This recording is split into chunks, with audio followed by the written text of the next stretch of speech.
నమస్తే welcome to special focus. Drugs smuggling రకరకాలుగా జరుగుతోంది. కొత్త పుంతలు తొక్కిస్తున్నారు. ఉన్న అన్ని దారులు వాడేస్తున్నారు. ప్రపంచవ్యాప్తంగా డ్రగ్స్ స్మగ్లింగ్ దందా ఎన్ని రకాలుగా సాగుతోంది? స్మగ్లర్లు ఎన్నేసి టెక్నిక్స్ వాడుతున్నారు? స్పెషల్ ఫోకస్లో చూద్దాం.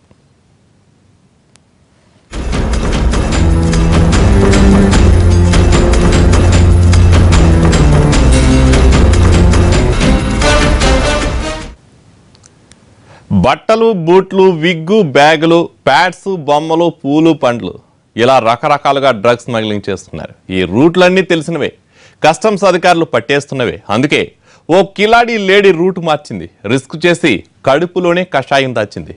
ఇంతకీ ఎవరామే? కడుపులో డ్రగ్స్ ఎలా దాచింది? శంషాబాద్ ఎయిర్పోర్ట్ స్మగ్లర్లకు అడ్డాగా మారిపోయింది.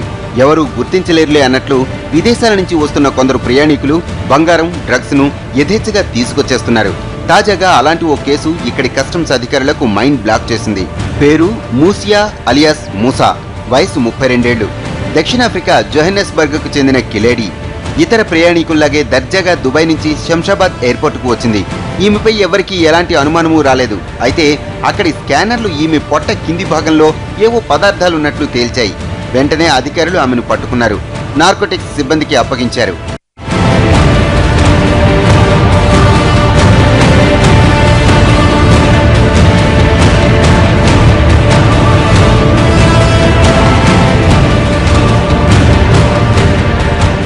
మూసా తన రహస్య శరీర భాగంలో డ్రగ్స్ తీసుకొచ్చినట్లు తేలింది. 1 కాదు 2 కాదు, చాలా ప్యాకెట్లున్నాయి. వెంటనే అపస్మారక స్థితిలోకి వెళ్లిపోతున్న ఆమెను ఉస్మానియా ఆసుపత్రికి తరలించారు. వెంటనే ఆపరేషన్ చేసిన డాక్టర్లు ముందుగా 4 డ్రగ్స్ ప్యాకెట్లను బయటికి తీశారు. ఇంకా కొన్ని ఉన్నాయని చెబుతున్నారు. ప్రస్తుతం ఆమె ఆరోగ్య పరిస్థితి బాగానే ఉందని తెలిపారు.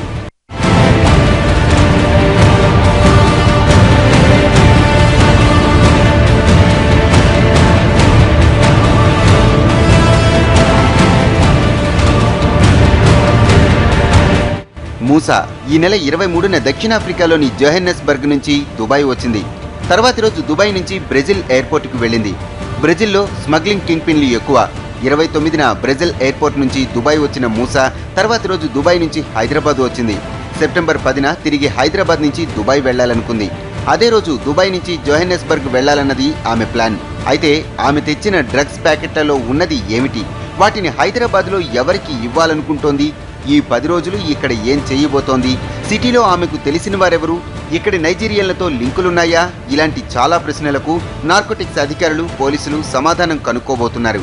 హైదరాబాద్లో డ్రగ్స్ ముఠాలు చెలరేగిపోతున్నాయనడానికి ఈ ఘటనే బెస్ట్ ఎగ్జాంపుల్.